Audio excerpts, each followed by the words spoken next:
Yo, what's up everybody? I'm Akeem, and in today's Fix of Entertainment news, we've got details on SnyderCon coming to LA. Zachary Levi gives a heated response to fans about Shazam 2. Tommy Wiseau has a new movie coming out, and a whole lot more in today's Fix. Let's drop it.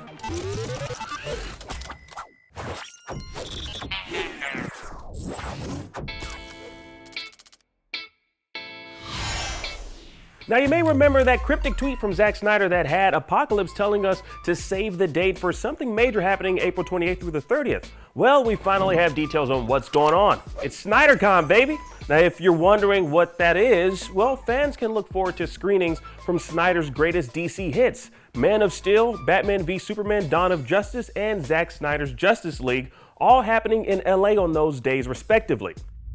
Now, tickets will go on sale later this month, with the Man of Steel film containing a post-film Q&A panel on the 28th, a fan signing happening after the Batman v Superman screening on the 29th, and another Q&A happening after the screening of Zack Snyder's Justice League. As to why he felt now's the time for this special event to take place, Snyder mentioned that he'd always wanted to screen his DC films all together in theaters, and this was the perfect opportunity to give back to the fans that rallied around the Snyder Cut movement.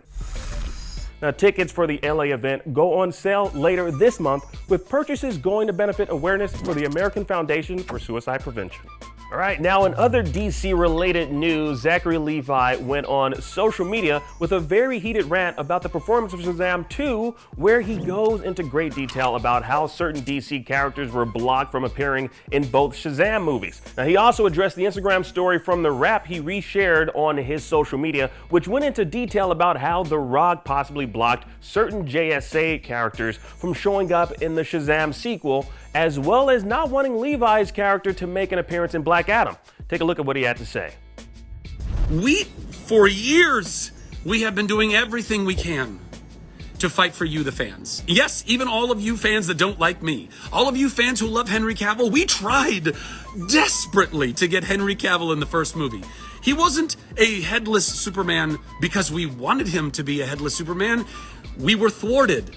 All of these hardworking people were thwarted. We were not allowed to have that happen, okay? That was not on us. That was not because we didn't want that to happen for you. Listen, guys, I am a comic nerd. I've been growing up with this stuff. I love all this stuff. I want to blow all of your minds with all the crossovers and all the goods.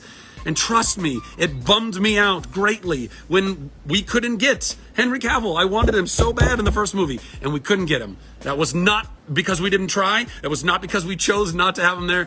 So our intent, our desire, Walter Hamada, Peter Safran, David Sandberg, myself, everybody, we had an awesome scene that would have tied me in to the JSA with Hawkman and with Cyclone, and we were thwarted. This is not me. I'm not talking about these things as I'm trying to blame anybody for our movie doing however well or not well it's doing. I am merely coming to the defense of the people that ought to be defended. I'm coming to the defense of truth. Because truth is good, and we should all live in it, guys. Even when it's hard, even when it's something that might fly in the face of something that we already might have believed before, and now it challenges whatever our idea or our opinion is. We need to live in the truth. Okay. I may or may not have, reposted something in my stories about a story that I had nothing to do with, that The Wire had reported on.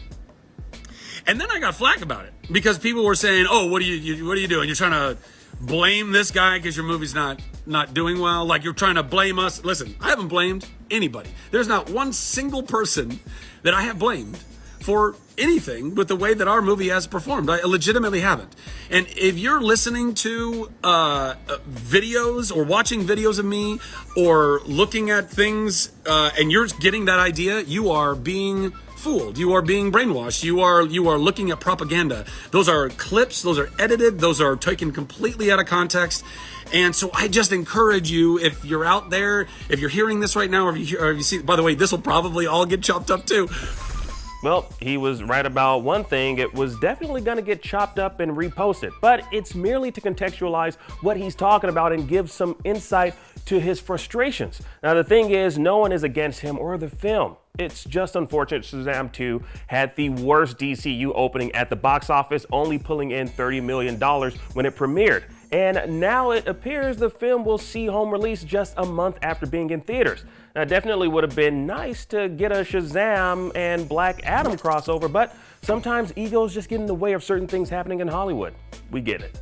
All right, now our next story comes from the writer, director, and star of the cult classic movie The Room, Tommy Wiseau. The infamous auteur behind the infamous B movie has released a trailer for his next film, Big Shark, and it looks like he hasn't really learned from his previous outing, which is a good thing if you want to sarcastically watch the movie come April 2nd.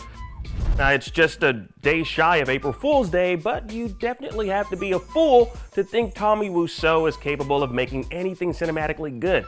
Now, that's not a dig on him or his work, it's just an observation I and the majority of the world has made after watching The Room. But watching the trailer, it seems Tommy is leaning into the perception of him being somewhat of a cringe and kitschy creative. Halfway into the movie trailer, it turns into an ad for Tommy Wiseau underwear.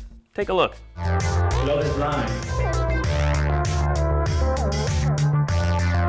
And it's actually real underwear you can buy and try to explain to your significant other why you have another man's name sewn into the elastic part of your undies that doesn't say Calvin Klein or Tommy Hilfiger. But on the bright side, if you have an unfortunate case of IBS, when you go to do your laundry, you can say, "Oh, hi, Skid Mark." Yeah, I know that was a nasty joke, but you liked it. You liked it, yeah.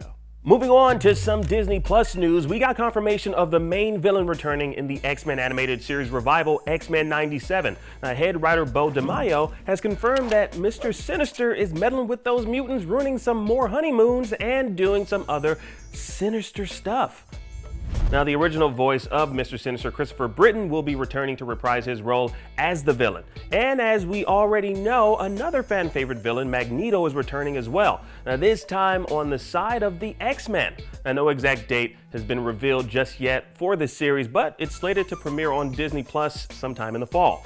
Now, really curious to know if you're excited for this particular series and how many of y'all actually watched the original run on Fox Kids. It was definitely the pinnacle of Marvel animated shows on Fox Kids alongside Spider-Man. Now, those animated shows had a real charm that's kind of missing in Marvel animated entries today.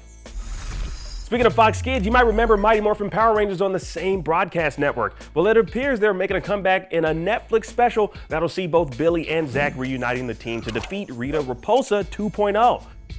Now, this is to honor the 30th anniversary of the franchise, so expect to see a slew of other familiar faces make an appearance. And it's pretty much a reunion of the original cast members, bringing back all those nostalgic feelings from the 90s. I look forward to Mighty Morphin Power Rangers Once and Always, coming April 19th. All right, and that was your entertainment fix for today. I'm Akeem Lawanson, and thank you so much for watching. Now that you're caught up on today's news, please check out our previous episode. Download the IGN app on all your devices, and for everything else, stick with IGN.